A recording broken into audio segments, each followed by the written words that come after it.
Erano gli anni 90 o giù di lì, quando una sera, alla riunione settimanale della Porta al Borgo, società di pesca dell'epoca, l'argomento fu la pesca all'inglese. Una tecnica essenziale che dall'oltremanica travolse come un ciclone i pescatori italiani, per lo più agonisti.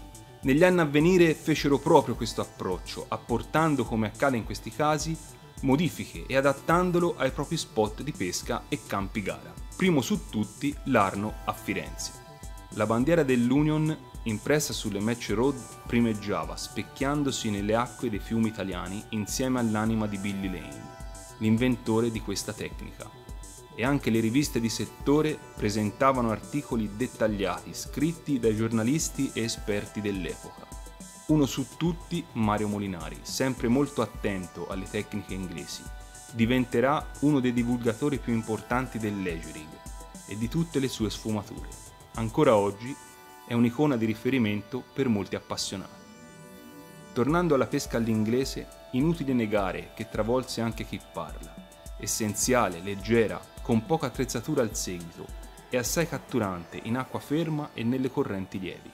Abbandonai le altre tecniche e la full immersion fu talmente forte che conservo ancora VHS dedicate e molti articoli sulle riviste vere divulgatrici della tecnica. Quelle canne leggere di 13 piedi, con il manico in sughero, caldo e vivo, con la classica azione dell'epoca, mi erano entrate nel cuore e tutt'oggi le conservo con gelosia. Una in particolare, quando la tolgo dalla fodera, un brivido mi percorre la schiena, perché arrivò come regalo per il diploma nel 1997 e mi ha accompagnato in tante uscite di pesca.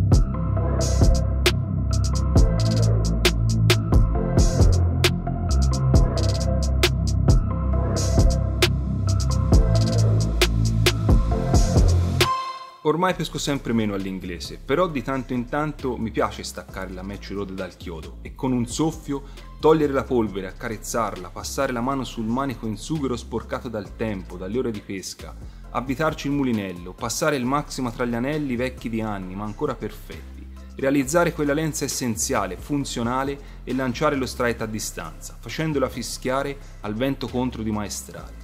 Immergere la vetta nell'acqua dello stagno e con un movimento rapido affondare il filo ed entrare finalmente in pesca.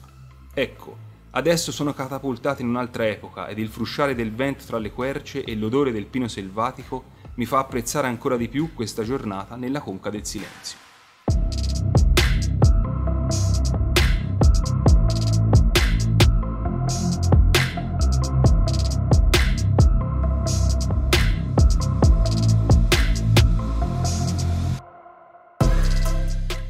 Siamo in uno stagno con poca presenza di pesce e per lo più selvatico, per questo affascinante e difficile. Qui ci sono ancora delle bellissime tinche che rievocano ricordi lontani, colori indelebili che emozionano, un pesce fantastico la tinca, unico nel suo genere. La profondità supera quella della Match Rod, quindi utilizzeremo una lenza scorrevole a tarare uno strike di 4 grammi. Un terminale dello 0,12 ed un amo del 14 a curva ampia completeranno la lenza. La minutaglia impone l'uso del mais per evitare il disturbo, talvolta però non basta, talmente sono famelici questi piccoli pesci. Ma quando in zona arrivano loro, tutto si ferma e l'emozione è dietro l'angolo. La lenza è semplice ed essenziale, rispettando le misure dei piombi e le distanze tra questi, scorre alla perfezione. Lo strike batte sul nodo di stop e siamo in pesca.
Una tecnica molto bella e divertente, che ha raggiunto il suo apice negli anni che furono e che ad oggi, in Italia, conta solo pochi nostalgici.